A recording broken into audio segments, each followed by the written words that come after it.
Today I want to tell you about an update that we made to the mobile app where you can add multiple tags to a recipe at one time. This is in version 3.1.1 and above, so make sure that you're updated to the most recent version of that mobile app in order to be able to do this. So previously, adding tags to a recipe was adding one tag at a time. You had to open the modal, select a tag, save, and then open the modal again to add other tags. But we have added the option to be able to add multiple tags to a recipe at once, and let me show you how you do it. So you're simply going to go into a recipe, you're going to go into the edit mode, and scroll down to the categories and tags, open your tag section, and you're going to see there are checkboxes now next to all of your different tags.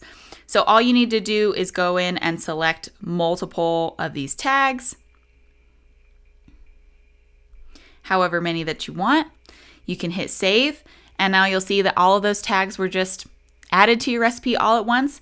It's such a time saver, and make sure you're updated to at least version 3.1.1 of the Plantitt mobile app to be able to do this.